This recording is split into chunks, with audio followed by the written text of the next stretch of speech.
The idea of having pathways by asset class, grid region, and climate zone is a really great idea. And then you have a benchmark to compare against. And that's really useful. Not every building will perform exactly on that line, but it gives you a reference point. I think people are really find that concept potentially useful for informing investment decisions.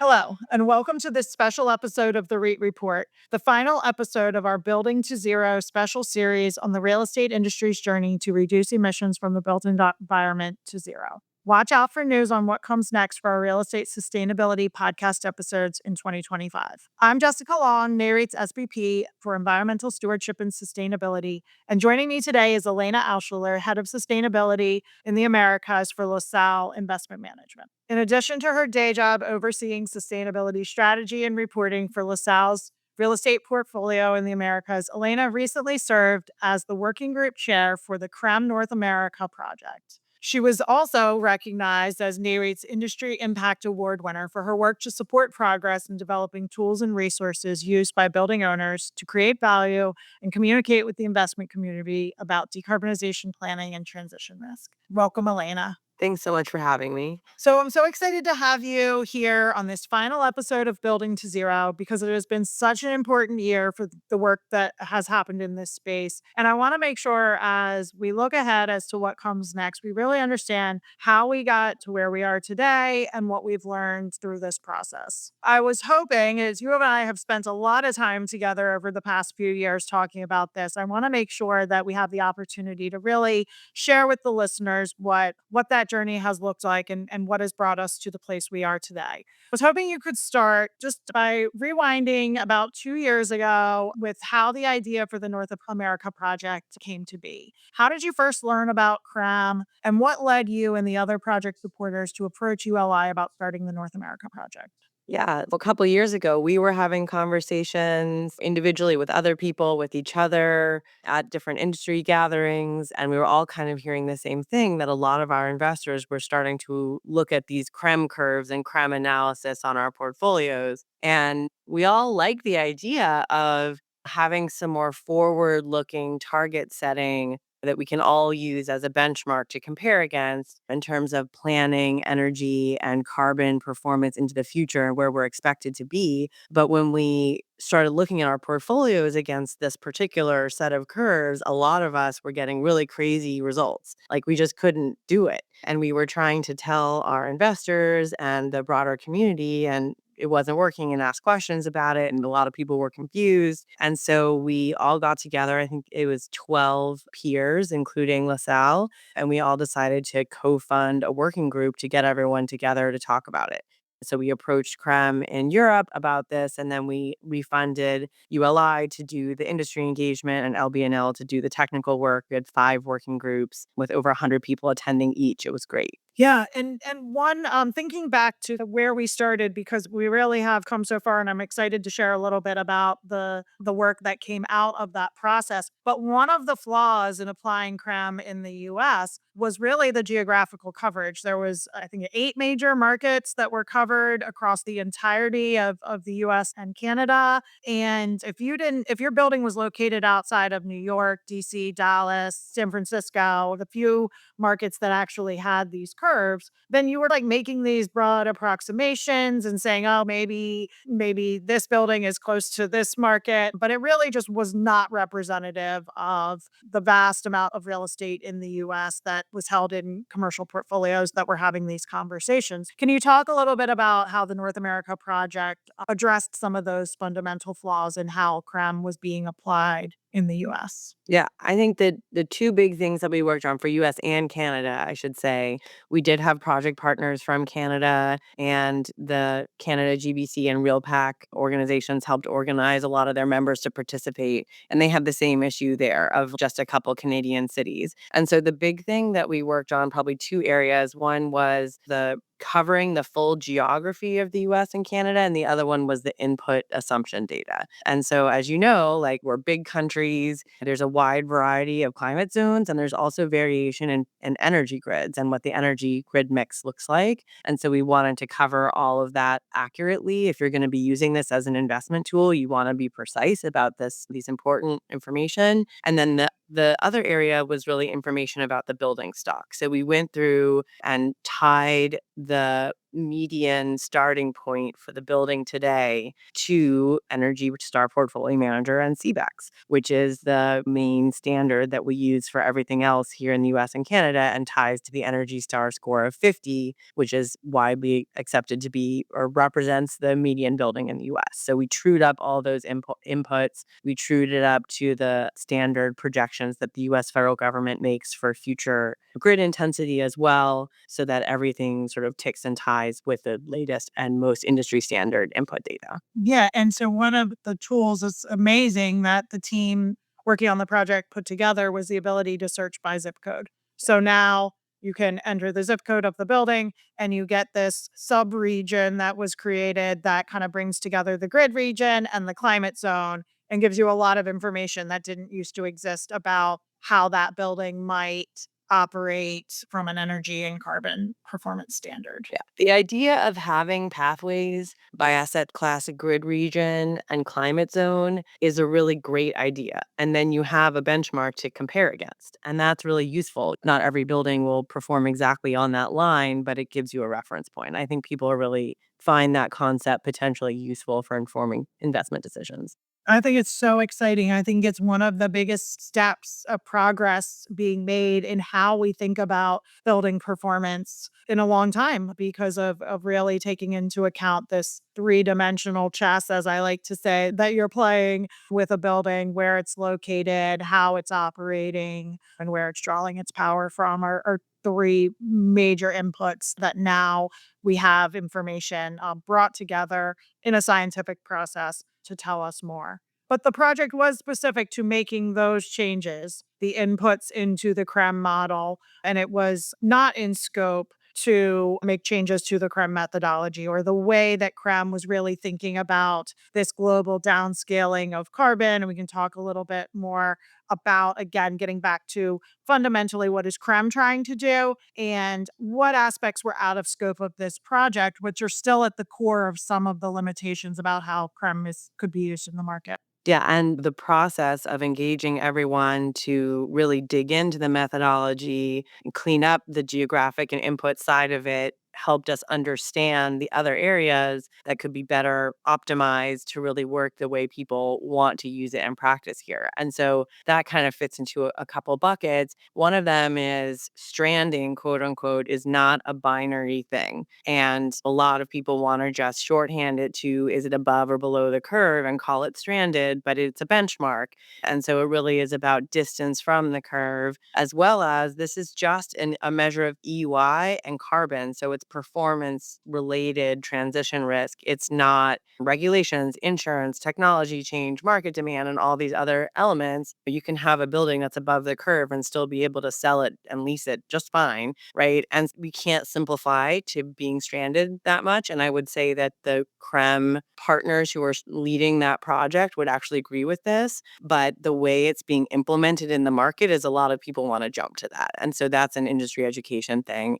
I think the sort of bigger two issues, one is on the methodology side, one's on the governance side. How the actual energy use targets are defined is basically backed into based on the carbon budget divided by the intensity of your grid. And so what that results in is EUI targets that are incredibly aggressive, both in terms of getting beyond Energy Star 95, more closer to technical, absolute maximum performance for a new construction building and setting that as the standard for buildings today. And also because of how quickly we're using up our carbon budget, you have to get there by the mid to late 2030s. You have 10 years to get there, or even early 2030s in some cases. And so that doesn't work. And what we want to do is potentially have targets that are based on the building science and what's technically possible, because that's more of a realistic representation of what the market can do do and a comparison for where your building might sit. And then the third area is the governance element of this. And this is a project that was funded by the EU through a university, had some foundation support, and it really caught a lot of success and attention, which is great. And they've also recognized that they need to go back and revisit their governance, because if it's going to be used in this way as a rigorous investment standard globally, you need a lot more transparency into how the methodology decisions are made, like the debate we could have about how the EUI targets are set. You need a transparent and strong governance structure to make those kind of decisions. Yeah, I think that the project bringing to light in the US a lot of the story of how it's unfolded, what it represents, and what its actual purpose is and ability to really support informed investment decision making, which is what building owners and investors alike are looking for. We're talking about large capital improvements. We're talking about big chunky assets. These are buildings that are going to be around for a long time, that have been around for a long time, and that are important parts of the communities in which they are located. They're people's homes, they're where you work and part of the community. And so I think it's really important that as we look at the data, we understand that it is not a carbon curve in a vacuum. It's really part of a larger story about the investment. So well, I want to circle back. You talked a little bit about the challenges with the EUI curves as well as the governance of how this framework has been developed and would continue to live on. And I think what one of the really interesting things is how this project has happened in parallel with the work that's happening with EPA and DOE and the recent developments from the US federal government around tools and metrics and guidelines to support building owners in managing transition risk and developing decarbonization plans. And I think it's important to just note that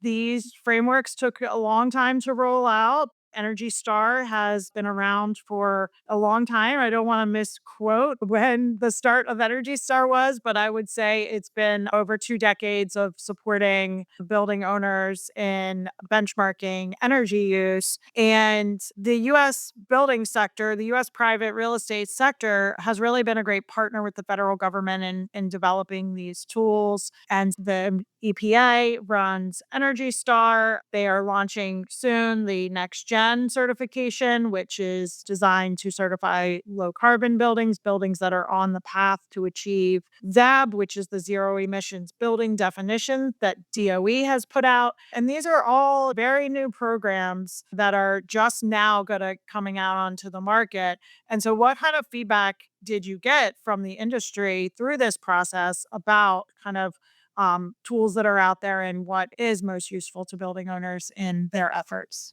If there was one thing that we heard over and over in the working groups, it was, how does this connect to Energy Star? Why can't we use Energy Star for this? And it goes to show our secret weapon in the US and Canada versus the world is that we have a public, freely available tool to track our utility resource use and normalize it and create these kind of metrics. I mean, it just is a game changer for the industry. And so to figure out how to use that system for target setting or integrate it in there makes a lot more sense to people than trying to bring in a wholly new methodology and framework.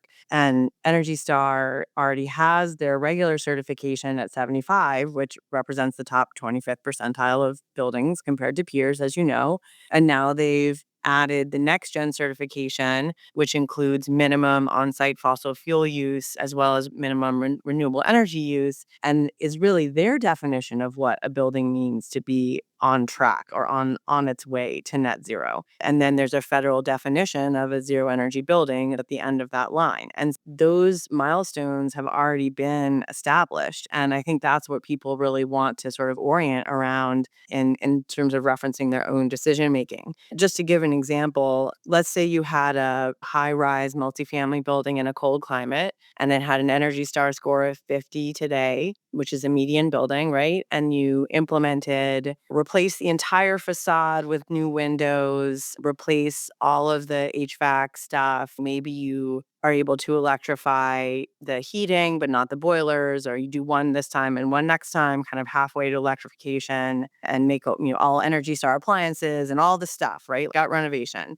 or a major rehab. And you could probably reduce that building's energy by 20 or 30% and hit that next gen certification. And that building should be considered like a huge success in terms of moving it on its way to net zero. But compared to the CRREM targets, that building still needs to reduce its energy by another third to qualify as being on track by 2030. And that's where we really need to have frameworks that set realistic targets for capital planning that people can use as reference points. Yeah. And I think that is a great example of why building owners are looking for information to help them make informed investment decisions. In real life terms, these are the projects that are possible. This is what it costs. Here's the return that we expect to get on that investment. And that taking into account having a more efficient building on the other end.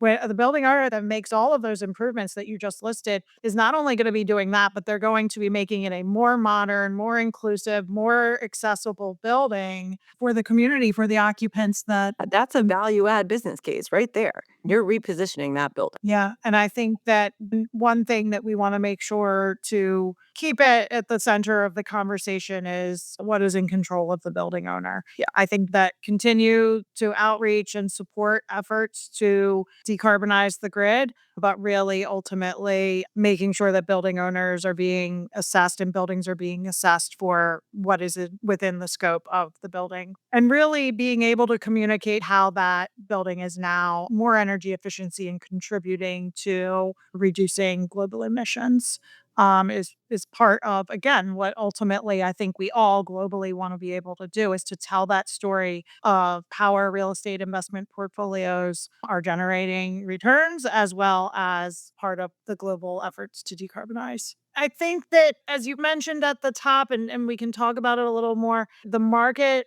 recognizing the value of these pathways, we think that has been a significant stride that's been made through the working group process and the development of these more granular US curves. But we talked a little bit about the limitations and what we think comes next. So, what does come next? What is the vision for next steps, and what can the real estate community expect to see? And what should folks be thinking about as we move forward? So I think there's kind of two parallel paths right now. The CRREM deliverables that we did in collaboration with the EU-based organization are published on the website now, on the project website. We've scrubbed them as much as we can within the current methodology. The CRREM team has said that they are restructuring their governance and to stand by for more information. And it's probably going to be at least a few months before we hear anything there. That's where that stands. And then our conversations here in the US and Canada really got a lot of excitement and orientation around how you could use things like next gen Energy Star Target Finder and other frameworks like that to do forward based transition risk assessment or forward looking target setting and capital planning as a resource. And the EPA and DOE have said that they are considering our request and we will hear what happens there. But there's still a big role for industry here to pick up the tools that are publicly available and use them the way we want to use them. You know what I mean? At some point, it's our business, it's our investment decisions. And, if we want to start developing industry best practices for how we use federal tools as rulers, benchmarks, reference standards that we can all hold ourselves up to the same yardstick, I think we benefit from that. And so that's going to just be a lot more conversations, I think, and getting convenings and working groups and all of that.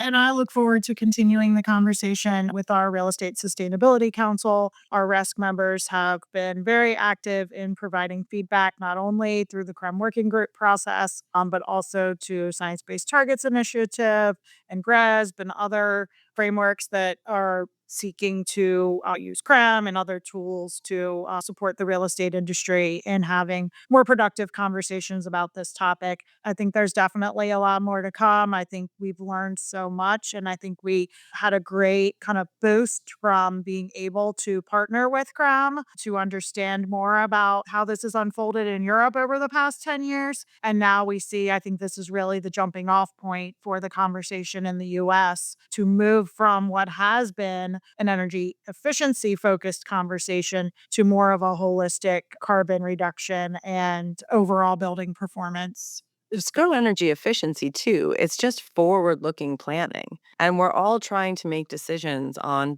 our investment timeline or on the timeline of a capital cycle. And so to have better forward looking, we have this in a lot of other areas of investments where there's different sort of projections and reference points of where market indicators are expected to go, right? So if we get a sense of what energy efficient or decarbonized building or market Class A building is supposed to be performing like in 10 years, then we can plan for that better. That's a whole nother conversation. Exactly. Okay, Elena, thank you so much for joining me today to talk about the work that has been really just so impactful over the past few years. As I said, I think this is really a jumping off point for what could be leadership coming out of the US in this space that hopefully folks in other areas in US and Canada as well as other regions globally that are looking to find the right tools and resources for their building communities as well. I think the conversation will continue and really happy to have you as a partner in that work. Thanks so much. And thank you for your collaboration and leadership on this. It's been a great project team executing on this and a great group of engaged stakeholders. So I'm just really proud to have been part of it. Thank you. And if you enjoyed this discussion and would like to hear more about what's happening across the REIT industry, you can subscribe to the REIT Report or leave a review wherever you access your podcasts. If you're interested in learning more about REIT sustainability, check out mareit.com/sustainability, where we highlight efforts across the industry to deliver strategic value through sustainability in the built environment.